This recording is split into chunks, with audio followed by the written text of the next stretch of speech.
How to archive items in LinkedIn.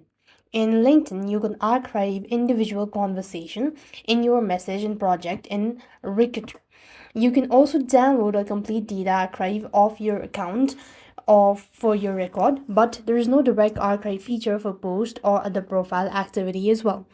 Now, basically, what you need is you want to make sure that you have updated the LinkedIn app to the latest version. If not, head over to your respective app store and update the app to the latest version.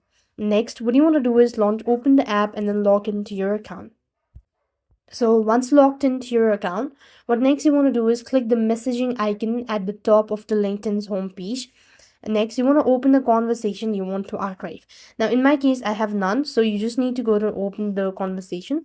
Click the more icon in the top right corner of the conversation. Next, you want to select archive from a drop down menu, and that way you'll have successfully archived a message or conversation in LinkedIn.